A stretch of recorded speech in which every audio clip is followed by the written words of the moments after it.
Can you imagine a world without noises? I bet you can't.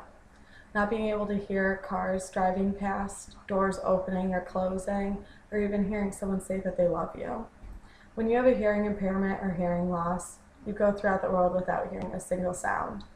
There are many causes for hearing loss, different types of hearing loss, and different ways to assist with those hearing losses. There are many people who live with some sort of hearing loss.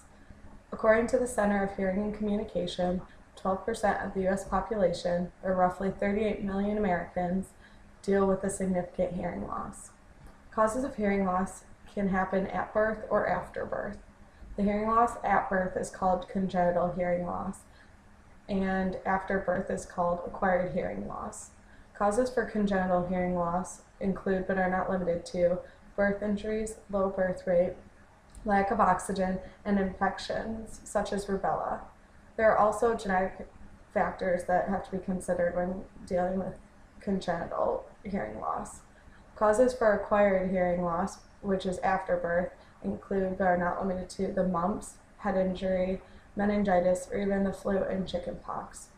Besides those two main causes of hearing loss, there are also things such as ear infections, noise, and medication that can cause hearing loss. Now that we know the two main causes for hearing loss, let's talk about the two types of hearing loss. There's conductive hearing loss, which is involving the outer or middle ear, or sensorineural hearing loss, which involves the cochlea, a damaged cochlea, which is located in the inner ear. There's also an impairment called a mixed hearing loss, which involves both conductive and sensorineural hearing loss. Causes for conductive hearing losses include ear infection, perforated eardrum, absence or malformation of the outer ear, the ear canal, or the middle ear, and benign tumors. Causes for sensorineural hearing loss include illnesses, aging, head injury, exposure to loud noise, and drugs that are toxic to hearing. Those types of drugs are called ototoxic medications, which are used to treat serious infections, cancer, and heart disease, according to the American Speech Language Hearing Association website.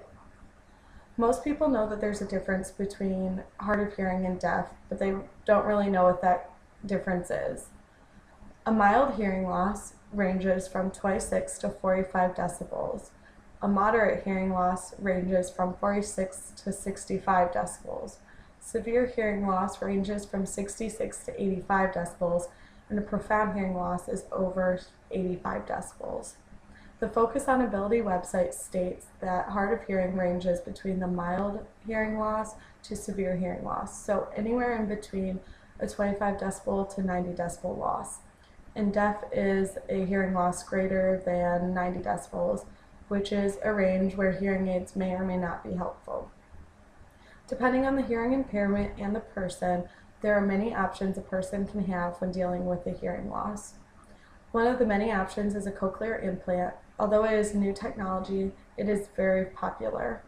Most adults who do not have hearing loss but have children with hearing loss choose a cochlear implant so that they don't have to learn a new language and their child can grow up learning the language of their respective country and go into the real world without having any problems.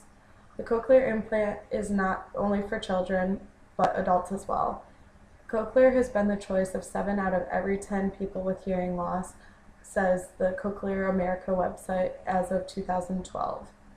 Another option is a hearing aid, depending on if the hearing loss is in range. There are 5 types of hearing aids. In the ear, which helps mild to severe hearing loss. In the canal, completely in the canal, both of which deal with mild to moderate hearing loss. Behind the ear, which helps from mild to profound hearing loss. And behind the ear open fit, which only works for mild hearing loss. One of the least costly but very time-consuming options is sign language.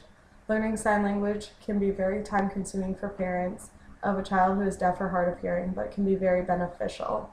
There are websites, dictionaries, and support groups for parents of those children.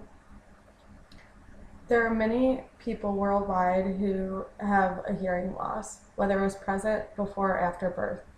Maybe try walking around and really paying attention to the sounds around you because someone out there can't.